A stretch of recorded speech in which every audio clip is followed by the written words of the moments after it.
It's somewhere around 40,000 years ago. You're standing barefoot on a rocky hillside somewhere in what will one day be called Europe, and your feet hurt. Not because you're injured, just because the ground is sharp, the winters are brutal, and your feet are taking a beating every single day. Then you look down at a piece of animal hide sitting next to your campfire, and you have an idea. Nobody knows exactly who had that idea first. Nobody wrote it down. There were no witnesses, no ceremony, no big moment. But at some point, one human being looked at their feet, looked at the world around them, and decided to put something between the two. And that quiet, practical decision changed the course of human history more than most people ever think about. This is the story of shoes, how they started, where they spread, and what they ended up saying about every civilization that ever wore them. Let's start with the oldest evidence we actually have. In 2008, archaeologists working in Armenia uncovered what is currently the oldest known leather shoe in the world. It's about 5,500 years old, roughly the same age as Stonehenge, and it looks surprisingly modern. A single piece of leather shaped to a foot, laced up the front. Whoever wore it had basically invented a moccasin. No factory, no blueprint, no cobbler's guild. Just someone solving a problem with what they had. But here's where it gets interesting.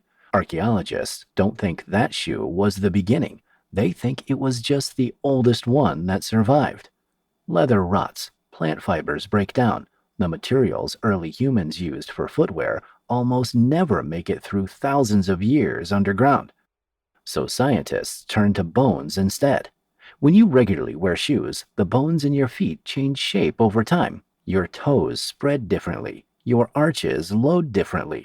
And when researchers studied fossilized foot bones from around 40,000 years ago, they found exactly those changes starting to appear, which means humans were probably wearing some form of foot covering tens of thousands of years before that Armenian shoe was ever made.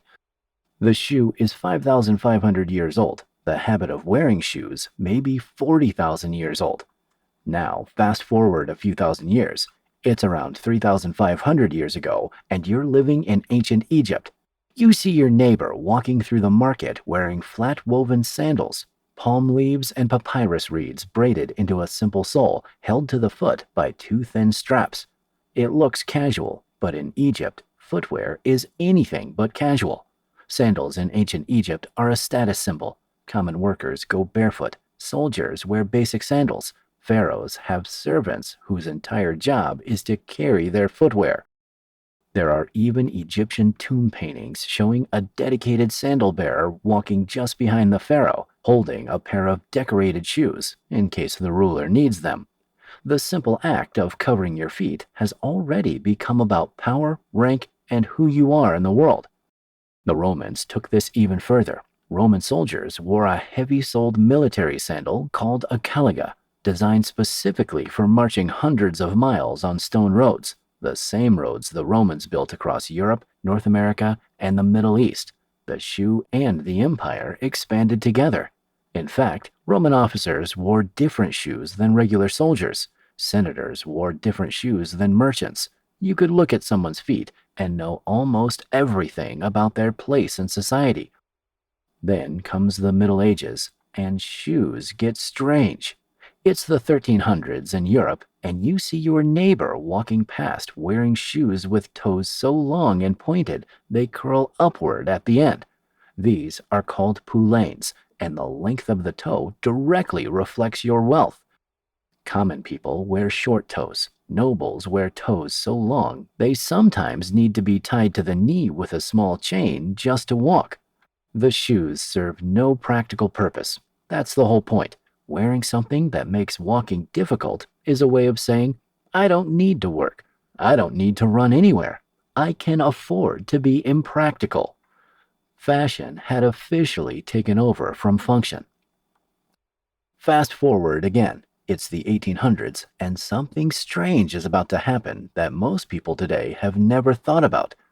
For most of human history, shoes had no left or right. A shoe was a shoe, symmetrical, worn on either foot interchangeably. It wasn't until around 1850 that a factory in Philadelphia started producing shoes with a distinct left and a right for the first time. Before that, if you brought a pair of shoes and wore them long enough, your feet would eventually shape them. The shoe conformed to you. You didn't conform to the shoe. It took years for left and right shoes to become standard. Many people found them deeply uncomfortable at first. The symmetrical shoe was all they had ever known. Today, we wear shoes made from materials that didn't exist 50 years ago, designed by computers, tested in wind tunnels, and engineered to shave fractions of a second off a runner's time. The global footwear industry is worth over $400 billion a year. There are people who collect shoes the way others collect art. All of it traces back to one cold human being tens of thousands of years ago, wrapping a piece of hide around their foot and thinking, that's better. Shoes started as survival. They became status, then fashion, then identity, then technology. And somehow, in every single era of human history, people found a way to make what's on their feet say something about who they are.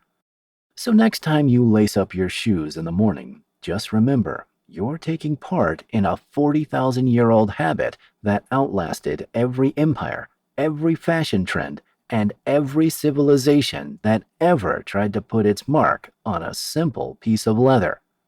Subscribe if you want to keep finding the strange history hiding inside the everyday things you never think twice about.